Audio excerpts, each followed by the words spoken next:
Ça y est. Bon, eh bien, bonjour à tous. Je vais attendre un petit peu, quelques instants, s'il y a des personnes qui se connectent. Et puis sinon, je monologuerai. Vous la reverrez en replay sûrement, la vidéo. Donc, j'attends quelques instants. Et puis, on va commencer ça tranquillement. L'idée, c'était qu'il y avait aussi... Enfin, ce qui m'intéressait dans ce live-là, c'est qu'on puisse avoir des interactions, que si vous aviez des questions à me poser sur ce voyage, comme ça a été le cas en tout cas quand je l'ai annoncé, qu'elles puissent être posées et que je puisse y répondre. Super, salut Cléa. Que je puisse y répondre... Que je puisse y répondre de manière plus directe. Donc voilà, je proposais aux gens de me poser des questions éventuellement sur ce voyage-là, puisque j'ai eu plein de questions évidemment en privé. Mais ce qui est intéressant, c'est de pouvoir comme ça partager à plus grand nombre cette motivation et cet élan que j'ai eu de faire ce voyage. Donc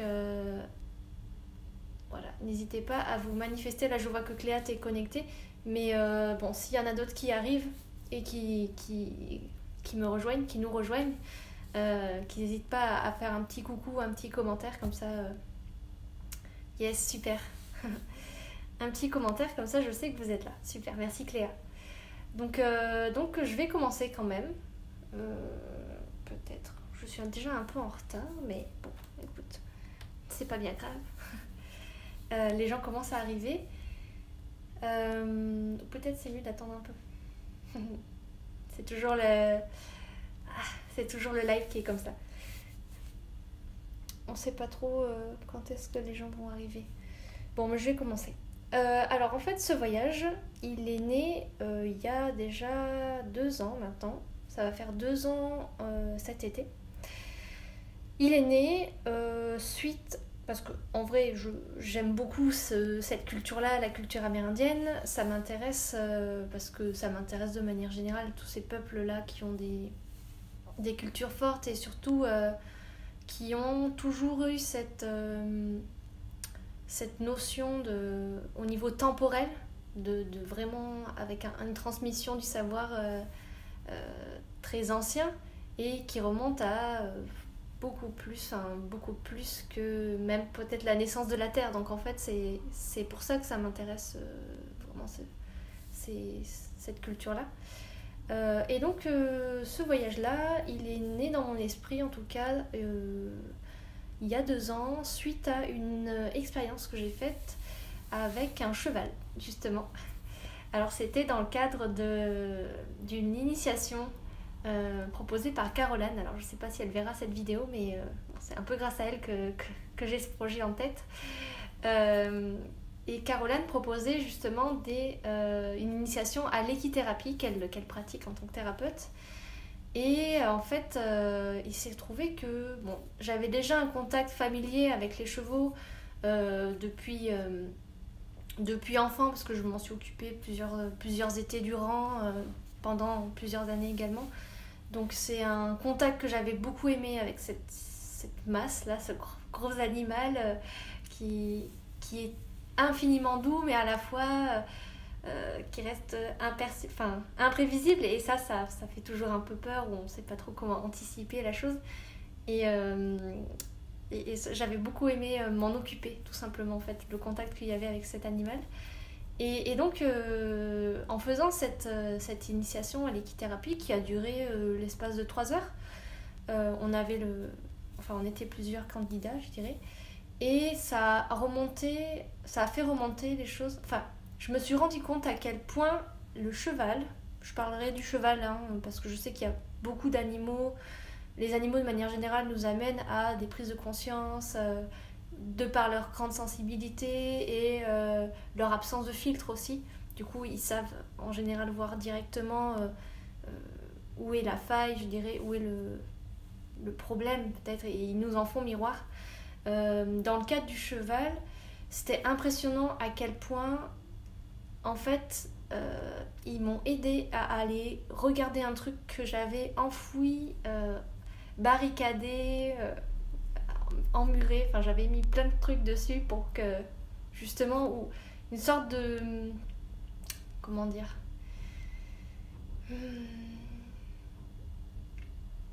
ouais, quelque chose que j'avais moi-même emprisonné en fait à l'intérieur de moi. Ah, ça y est, les personnes se connectent. Quelque chose que j'avais emprisonné vraiment à l'intérieur de moi et qui est ressorti avec de l'émotion évidemment, puisque en général c'est comme ça que ça se passe. Et en fait c'était un truc ultra vieux, alors c'est pas toujours c'est pas monté de suite à la conscience parce que ça prend plus de temps, surtout si ça fait longtemps qu'on l'a vraiment mis sous cloche. Et en fait, ensuite, on était amené à les faire se mouvoir. Enfin, il y a eu tout un tas d'exercices. Bref, en tout cas, j'ai relié avec cet animal-là. Et par la suite, de manière totalement je dirais involontaire, suite à cette expérience-là, j'ai eu des mémoires qui sont revenues. Des mémoires du coup concernant le peuple amérindien, alors que j'avais aucune intention d'y aller ni d'aller contacter ce genre de choses.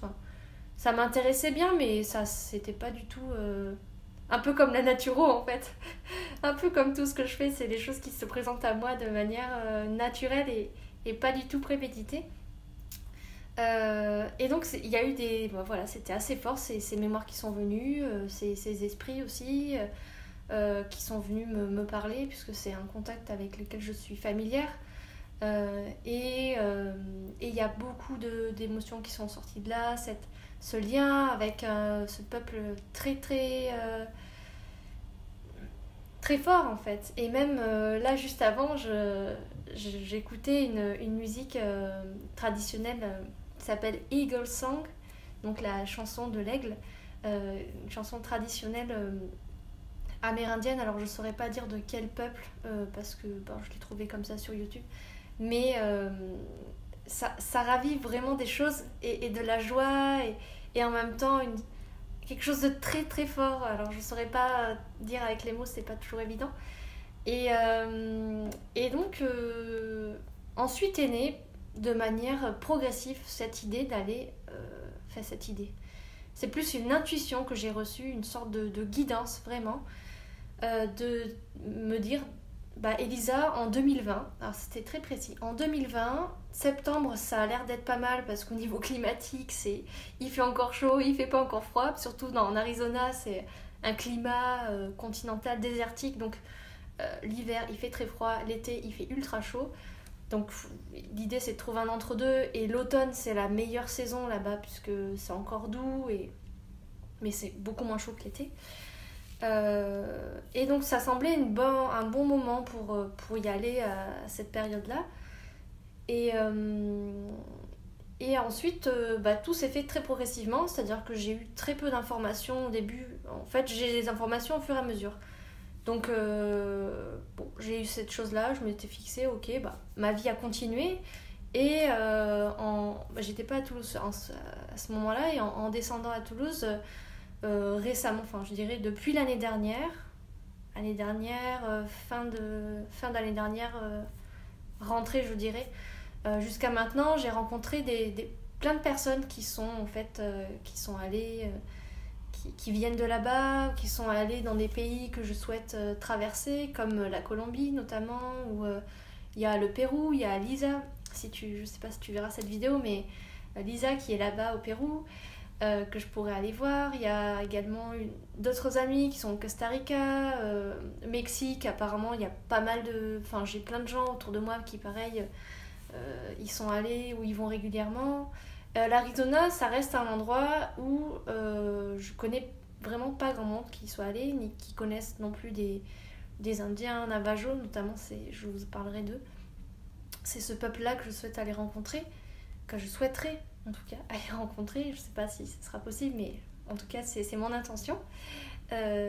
Et donc voilà, c'est venu à moi de manière naturelle, comme toute la vie le fait, et j'avoue que c'est très plaisant parce que et c'est pour ça que en général, aux personnes qui ont répondu dans ma publication sur ma page perso, oui mais tu sais Lisa, avec le confinement, les Américains tu vois c'est vachement dur ce qu'ils sont en train de vivre, Il y aura sûrement plein de contrôles. Oui, je sais, mais en fait, c'est pas moi qui ai décidé du voyage, donc en soi, c'est même pas mon problème, parce que moi, j'ai pris mes billets. Je me suis dit, écoute, Elisa, c'est le moment pour toi de le prendre, parce que je les avais, même pour vous dire, j'avais mis un peu de côté ce voyage-là en ce moment, parce que mon activité prend de l'essor, et je m'y investis beaucoup, comme vous pouvez le voir d'ailleurs. Et je m'étais dit, bon, bah, Elisa, tu iras juste en Arizona en septembre, parce que ça, c'est hyper important. C'est le début, donc il faut le faire. Et puis ensuite, tu reviendras plus tard, quand, on ne sait pas. Tu reviendras pour faire le Mexique et la suite, éventuellement, ou le faire de manière fractionnée. Et en fait, non. Et en fait, je sens de plus en plus que je dois me préparer à faire tout le voyage. C'est-à-dire de l'Arizona au Brésil. Et donc, bon, évidemment, le confinement, en fait, m'a aidé à ça. M'aide énormément pour justement dématérialiser mon travail, je dirais, et faire prendre conscience aux gens que c'est possible de continuer à distance. Ce qui n'est pas toujours le cas, surtout en naturopathie et en énergétique. Tiens, salut Solène. Tout le monde n'a pas en fait encore le réflexe de... Enfin, tout le monde ne sait pas en fait que c'est possible de le pratiquer à distance. Et là, c'est une éducation qui est en train de se faire par la même occasion. Et donc ouais, je l'avais mis de côté. Et en fait, non, ça m'est revenu la semaine dernière, à la pleine lune, pour vous dire. Ça fait un peu cliché comme ça, mais c'est vraiment ce qui s'est passé. C'est revenu à la pleine lune et... ah bah tiens, Clémence. Et j'ai vraiment ressenti ça comme... vraiment quelque chose de fort. Comme si on me prenait un peu par la peau des fesses en me disant « Mais tu croyais vraiment qu'on allait t'oublier ? Non, non, tu vas y aller quand même. » Et donc voilà, c'était assez drôle. Enfin, moi-même, j'ai ressenti du coup un peu de peur parce que je me suis dit « Oh là là, mais c'est en train de déconstruire mes plans. » Enfin, les plans que j'avais essayé de faire, en tout cas, que je m'étais dit « Tiens, ça serait bien de faire ça. » Et puis je me suis... En même temps, beaucoup d'excitation. Je me suis dit « Ah, ça veut dire que je vais vraiment y aller, quoi. Je vais le faire. » Et donc, bon, voilà, j'ai pris mon billet. Vous doutez bien que j'ai pas pris mon billet de suite. J'ai hésité encore un peu. J'ai remis en question ce truc. Jusqu'au moment où je me suis dit « Bon, Elisa, ça suffit. Il faut que tu prennes ce billet et tu y vas, c'est tout. » Voilà, ça me fait même rire, en fait, en vous le disant. Donc voilà, pour le début, en tout cas, de ce voyage. Donc là, je suis en train encore de rassembler, je dirais, les contacts que j'avais déjà commencé à faire autour de moi. Parce qu'en fait, il y a plein de gens qui... Enfin, bon, en tout cas, je connais plein de gens qui y sont allés, qui ont des contacts là-bas. Et alors, pourquoi j'irai là-bas ? Pourquoi j'irai en Arizona ? Parce qu'en fait, pourquoi ce voyage de manière générale ? C'est pour aller à la rencontre de peuples qui pratiquent des formes de médecine ancestrale, forcément, en tout cas c'est le cas là-bas. Et pour apprendre, je sais pas vraiment trop ce que je vais chercher à contacter ce genre de choses, parce qu'en soi, je ressens pas forcément le besoin, mais disons qu'il y a quelque chose d'à la fois personnel et collectif dans ce voyage, et c'est vraiment... Le collectif a beaucoup de place. Et je suis contente parce que c'est quelque chose que je vais en tout cas faire en sorte de vous partager. Et ensuite, ça c'était déjà dans ma vision. Quand je reviendrai, de partager vraiment ça de manière peut-être itinérante, s'il y a besoin. Et de témoigner de ce que j'ai vécu, que ça puisse résonner éventuellement chez d'autres gens et participer à cet éveil collectif, je dirais, et ces prises de conscience, tout ça. Donc le collectif est très important dans ce groupe, dans ce voyage-là. Et il y a notamment, en tout cas en ce qui concerne l'Arizona, puisque c'est le début, la porte d'entrée, donc c'est, on va dire, le truc sur lequel j'ai le plus d'informations, tout en sachant que c'est très peu d'informations quand même. C'est venu suite à la lecture et à la discussion avec Sylvain Gillier, qui est médecin, homéopathe et qui est également équithérapeute. Donc lui aussi il travaille avec les chevaux Et il travaille aussi sous forme d'échange et il permet la découverte également du peuple Navajo, donc c'est le peuple que je souhaiterais aller rencontrer. Il organise des rencontres en France, mais aussi aux États-Unis avec des groupes, des thématiques, et toujours autour du cheval, puisque en fait la caractéristique de ce peuple Navajo, c'est d'avoir un lien, vraiment une médecine liée au cheval, et c'est magnifique parce que en fait ils ont tout un... Enfin, j'essaye d'en parler avec le plus de précision possible. Ils ont tout un...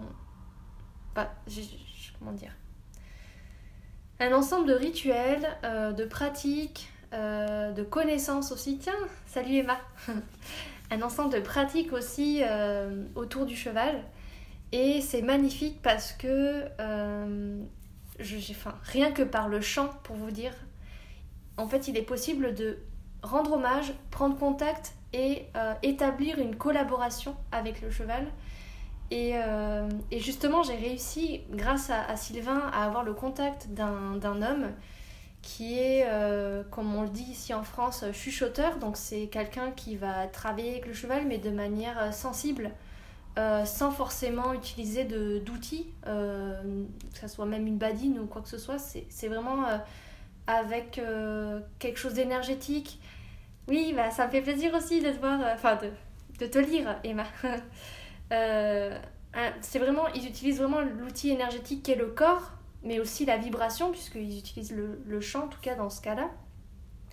Et donc j'ai réussi à établir le contact avec un homme comme ça qui transmet, qui utilise cette tradition du chant navajo pour les chevaux. Et je chercherai le lien de la vidéo que j'ai en tête là, où il fait la démonstration, puisqu'il se déplace aussi dans le territoire pour faire des démonstrations de son travail avec les chevaux.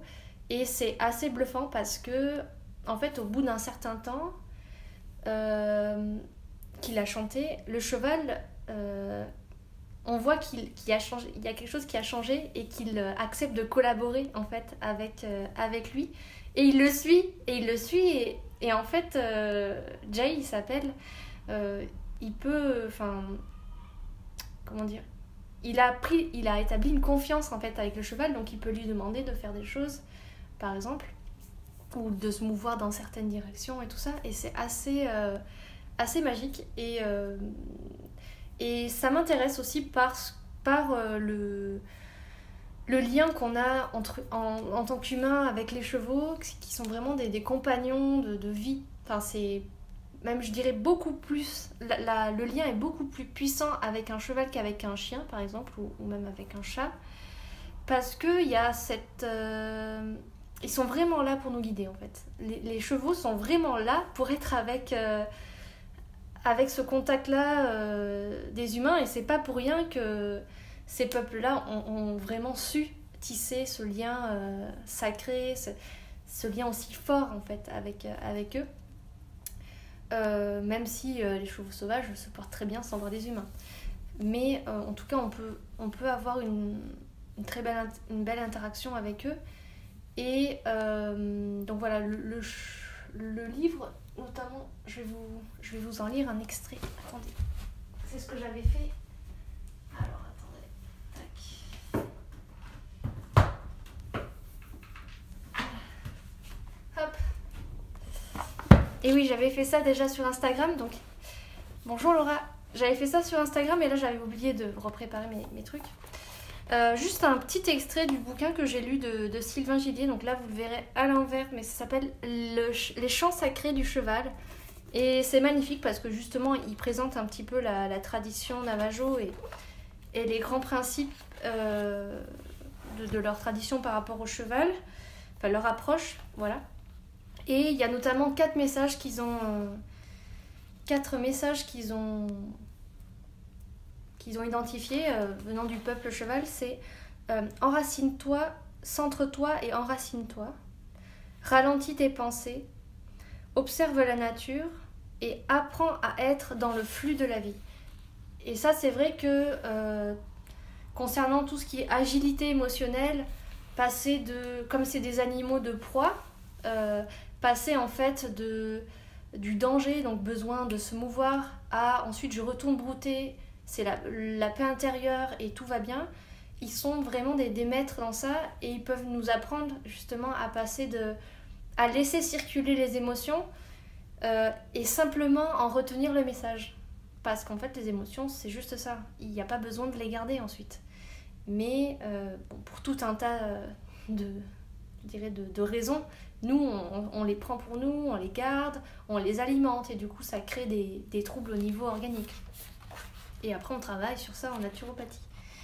Donc, je voulais vous lire ça.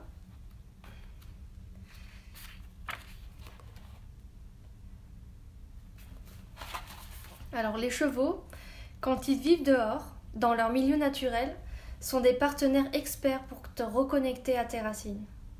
Le cheval ressent les mouvements d'énergie dans son environnement. D'ailleurs, alors je ne sais plus où j'ai lu ça, mais en fait, les chevaux, ils prévoient les choses arriver. C'est-à-dire que par les vibrations qu'ils sentent au niveau du sol et dans l'air, ils savent que le danger arrive. Et d'ailleurs, les autres animaux, et c'est pour ça que les animaux en général, par exemple, prévoient tout ce qui est catastrophe naturelle et ce genre de choses, parce que ils ont une sorte de sixième sens, je dirais, que nous, en fait, on a aussi, mais qu'on a déconnecté, évidemment, par toutes les sollicitations qu'on a constamment dans le quotidien, et encore plus quand on habite en ville, où, en fait, il y a tellement d'interactions et d'informations au niveau des sens que, évidemment, on est coupé de ce qu'on ressent profondément la plupart du temps. Tac. Au printemps, lorsque l'année recommence et que le courant de la vie sort progressivement de l'immobilité de l'hiver, dans les arbres et les plantes, la sève prend un mouvement vers le haut, depuis les racines des arbres jusque vers les bourgeons, et c'est ce courant de vie qui fait éclater les bourgeons. Si tu perces l'écorce d'un bouleau, et c'est une pratique traditionnelle de santé chez les peuples du nord de l'Europe, la sève s'écoule comme de l'eau. C'est une source guérisseuse qui provient de la sève de l'arbre. Mais si les racines ne sont pas correctement plantées dans le sol, le courant de la vie est interrompu. Qu'est-ce qui se passe s'il n'y a pas assez de force de vie qui proviennent des racines?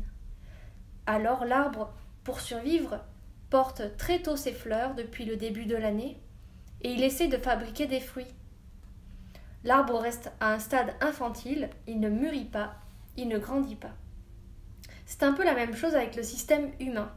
Les forces de notre vie sont enracinées à chacun du sacrum à partir du centre des forces vitales, que l'on appelle aussi en médecine chinoise le diantan inférieur ou le hara. Et lorsque tu n'es pas assez enraciné dans ta vie, quand tes racines sont coupées du sol et de ton environnement, le courant de la vie qui monte dans ton être est trop faible. Ton organisme essaie alors de compenser en produisant une vie imaginaire et infantile. C'est comme l'arbre qui fleurit trop tôt. Ton organisme compense en produisant des pensées qui n'ont pas de réelle signification, des courants de pensée qui ne sont pas matures et n'arrivent pas à produire des fruits concrets, tout comme l'arbre qui essaie de produire ses fruits trop précocement parce que les racines ne sont pas assez profondes. Cela, ton cheval le perçoit très directement chez toi. Si tu es cavalier, en situation d'équitation, l'enracinement est non seulement important, mais il est vital. Ta sécurité et même ta vie en dépendent. Voilà, ça c'était un des messages importants. Voilà pour ça. Donc, bon, déjà le chant, comme vous avez pu le voir sur ma vidéo d'hier, et merci pour toutes ces interactions, ça m'a fait plaisir que vous soyez réceptifs à ça, puisque ça a vraiment beaucoup d'importance pour moi. Et donc si je pouvais rencontrer et juste goûter, je dirais, à cette culture, à cette tradition du chant, de cette vibration en lien avec le cheval, c'est une expérience tellement forte et j'espère pouvoir la vivre. En tout cas, j'ai vraiment beaucoup de joie à cette idée. Et il y a également le peuple Hopi j'aimerais beaucoup rencontrer éventuellement, parce que bon, c'est vrai qu'il il en reste peu de membres de cette tribu-là. Ils sont essentiellement dans des réserves, et les conditions dans les réserves sont assez tristes. Souvent, il y a beaucoup d'addictions. Enfin, je veux dire, le poids du passé dans cette culture-là est très important. Et sachant qu'ils ont vécu des siècles de génocide, en fait, c'est très difficile. C'est comme si ouais, ça s'était pas arrêté et ça s'arrête encore pas. C'est une forme de racisme qui est constamment vécu en fait là-bas, et alors qu'ils sont chez eux et qu'ils étaient là, que c'était les premiers peuples qui étaient là. Enfin, vous voyez, c'est comme si voilà, on était ici, puis il y avait un autre peuple qui arrivait et qui nous persécutait. Enfin, c'est un truc bizarre quoi en fait. Quand on y pense dans ce sens-là, mais pourquoi ça existe? Bon, il y a plusieurs enjeux évidemment, économiques, territoriaux et tout ça. Et donc c'est pour ça on m'a prévenu bien sûr attention Elisa, quand tu vas aller dans les réserves, ça va pas être Pocahontas et les bisounours, hein. Oui, je crois que mine de rien ça fait du bien qu'on se le rappelle, parce que avec tout ce, comme ça fait déjà un moment que je pense à ce voyage là, évidemment mon mental, vous imaginez bien, a eu le temps de produire 1 millier d'images, toutes plus belles les unes que les autres, avec le rêve comme ça que je nourris de voir les rivières, enfin bon, voilà, être avec les chevaux, les Indiens, enfin bon, il y a tout un rêve d'occidental, parce que justement il y a une méconnaissance de ce que c'est, et heureusement qu'il y a des personnes autour de moi qui me rappellent un petit peu la réalité, et ça fait du bien. Mais en même temps, quand j'entends ça, je dis ok, ça c'est une réalité, mais je pense vraiment que je n'ai pas besoin de vivre quelque chose de difficile. Alors, bon, je sais que je vais rencontrer sûrement des gens dont il faudra que je me méfie, et sûrement qui seront là pour peut-être profiter ou... Ouais, voilà, mais je sais également que je suis très protégée dans cette... justement parce que je n'ai pas mis ma volonté dans ce voyage, ça m'assure une protection. Et donc, comme je suis à 100% mon intuition dans ce cas-là, parce que je connais rien là-bas, et ben ça fait que j'ai un ressenti que ça me protège pas mal. Et ensuite, il y a également un autre outil que j'ai commencé d'utiliser suite à l'équithérapie que j'avais reçue. C'était un ensemble c'est un oracle, même si le livre est vraiment un livre et pas simplement explicatif. C'est un oracle sur les différents archétypes équins pour aller à la découverte de soi-même, et c'est de Linda Kohanov. Alors Linda Kohanov, elle a mis au point une méthode en fait de contact et de travail avec le cheval qui est justement basée sur la tradition navajo, pour tout ce qui est ressenti intérieur, énergie. Ça parle pas mal d'énergétique, énergie, mais aussi conscience, on parle de congruence, de dissociation, et tous ces phénomènes là qu'on vit nous aussi les humains, et que les chevaux nous amènent à décoder, en tout cas à mettre sur la conscience, enfin au plat de la conscience, pour justement s'en rendre compte et travailler là-dessus et être au plus proche de ce qu'on a envie d'être et de ce qu'on souhaite expérimenter. Et justement, il y a une carte de cet oracle-là qui m'accompagne tout au long de cette période de confinement, et qui représente, selon moi, assez bien la situation, et je vous la partage. C'est la transformation, justement.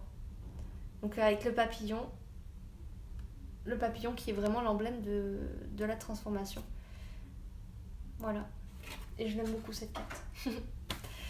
Est-ce que vous avez des petites questions à me poser, même si je vois que vous n'êtes pas beaucoup, mais ça viendra sûrement par la suite. Je ne sais pas quelle heure il est.